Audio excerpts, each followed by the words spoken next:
Rumours about imminent results on the Higgs boson from the Large Hadron Collider experiments are appearing in blogs, social media and newspapers all over the world. Meanwhile, thousands of physicists are carefully analysing the data, looking not only for the Higgs, but for many other new phenomena. First of all, the data had to be collected. The beams have particles and they are colliding, and we detect the products of these collisions in the different subdetectors that form a CMS. So it means that since the collision takes place until all the signature is recorded in a tape, this is the process of data taking. When the collisions take place, we need to have a very fast system that decides whether this collision is interesting or not. These data have then to be reconstructed using complex algorithms and the massive computing power of the grid. The data that we actually collect from the detector is raw data, which is just millions of voltage readings from all the different parts of the detector at the time that we had a collision.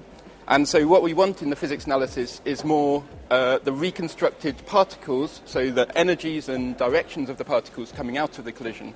So we go from this raw data to this reconstructed data by running very sophisticated, complicated computer programs over the data in order to try and reconstruct the particles coming out of the collisions.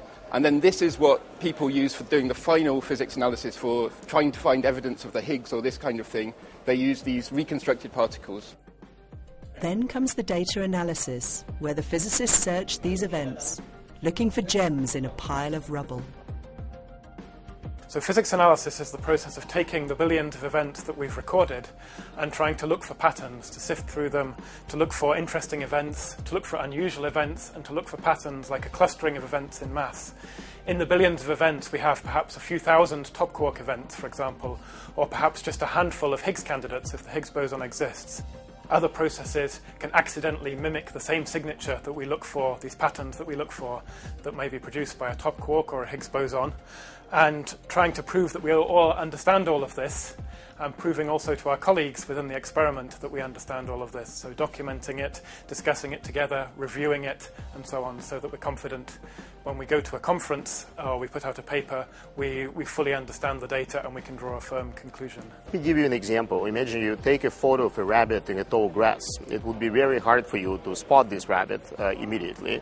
Now imagine that you take 20 more photos of just random landscape and you superimpose them on the picture of the rabbit. It will be even harder for you to spot this rabbit. And that's exactly the situation we are in, because accelerator performs so well that we get many additional collisions with the main collision where we want to find something interesting. If you know that rabbit is under the tree, we basically hide the part of the photo which contains the tree. Now, what we want to do is to figure out where the rabbit is within the grass, between the long grass stems. And what we are trying to do, not looking at the place where rabbit is to figure out how we identify these stems. If we can remove the grass from our view, we basically would have just the rabbits. I think the most difficult thing at the moment, for example, is the time pressure. We've got all of this wonderful new data from the LHC. We've got the conference coming up, and we need time to analyse the data. We need time to understand what we're doing, to convince ourselves what we're doing. And balancing all of this, the time pressure, the time to analyse the data, the time to review, the time to write, is probably the most difficult thing. Knowing in advance where hints appeared last year could easily influence the way physicists look at the new data. This is why all the interesting data have been hidden in a black box, which is just being opened now. We will see what's in this box. Maybe rabbit, maybe nothing.